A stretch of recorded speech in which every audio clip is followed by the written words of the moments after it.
Hey everyone. Today's topic is making millions doing paperwork, the art of land entitlement. For those that don't know, land entitlement is the process of officially changing the use of a specific piece of land with the relevant government bodies, usually to allow for a higher and better use of that land. So for example, you could take raw land and convert it into residential or industrial, or you can take an existing commercial site and turn it into resi, or an industrial site to commercial. Every developed piece of property, at least in Canada, has four things in common.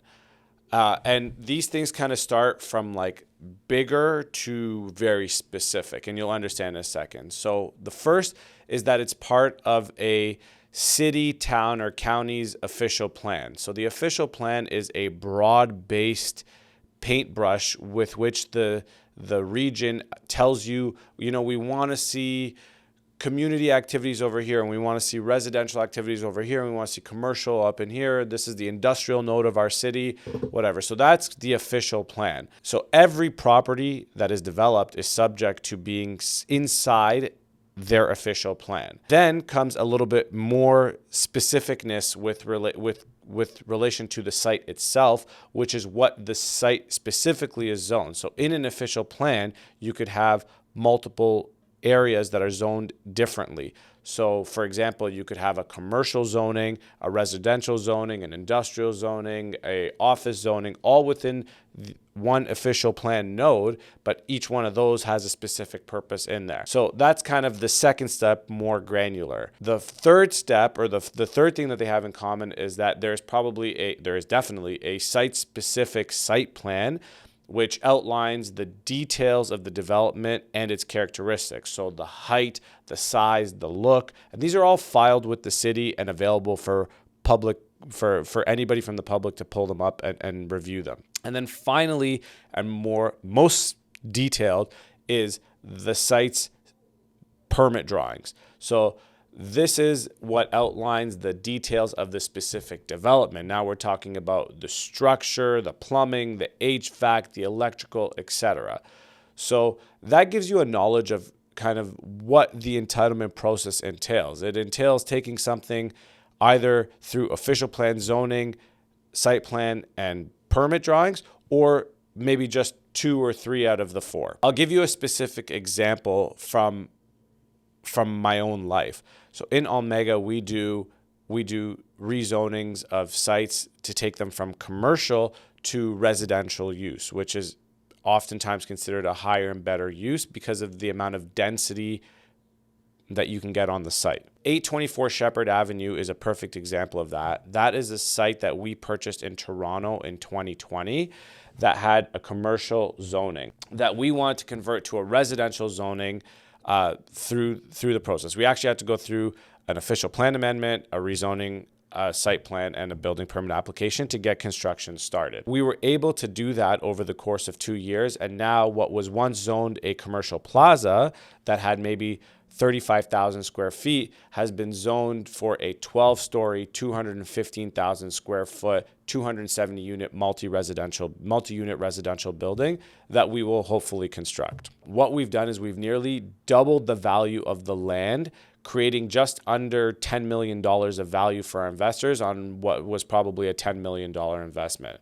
Sounds sweet, right? Well, unfortunately, these returns don't really get realized until the building is fully completed and earning revenue, but there's still ways to monetize that value without going through the construction process yourself. The way of doing that is to take it through this entitlement process, which is timely and not really a straight path ever, because dealing with the cities is a fluid relationship. And then selling it to a developer who just wants to go through construction, and they're willing to pay a premium on the land because you're taking away from their risk. You're eliminating risk and time from their project by doing this work yourself. So what's the goal? The goal of land entitlement is or the business of land entitlement is to find sites that are underdeveloped or underutilized and to convert them through the official plan and rezoning to allow for a higher and better use. This process, like I said before, is valued because it can take several years to complete this, And most developers don't have the time, patience, or time value of money that is required to take on that risk. It's usually different risk piles. Your pre-development risk is different than construction risk, is different than ownership risk. So the reason I say that is because you're not actually building something, but you're creating an immense amount of value by adding density to this site. So how can you get into the entitlement game? First, you need to find a piece of land that's suitable. This can come in many different forms.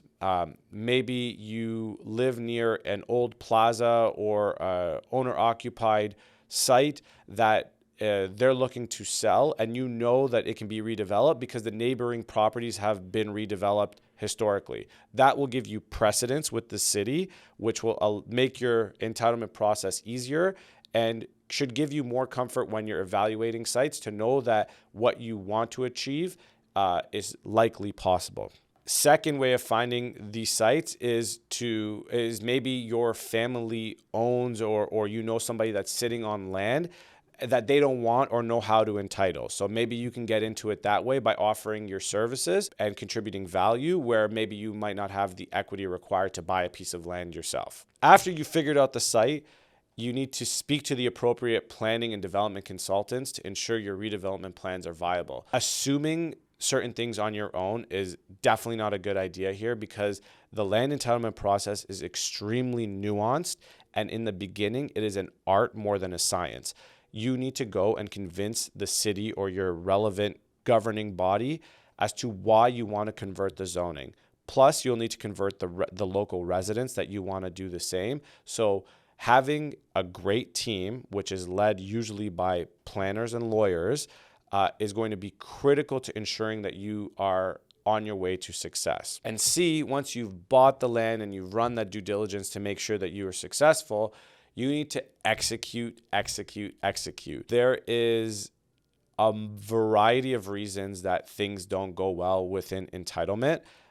It could be changes to the rules. It could be opposition from your neighbors. It could be the fact that you overestimated what you think could be built on the site. It is your job to run the due diligence properly, manage your own or your investors' expectations, and to deliver on those results. And finally, don't get frustrated if this takes longer than you expected. That's why people are willing to pay the big bucks for entitled sites. It is a bit of a process, and like I've said before, an art to get sites entitled. So make sure you have patience and patient money to ensure that you can get yourself through this process. Well, that's our episode for today. If you liked it or have any more questions, please feel free to hit me up in the comments below. And if you have sites that you want to talk about specifically, definitely reach out to me through any of the social channels or on my website at basemhanna.com.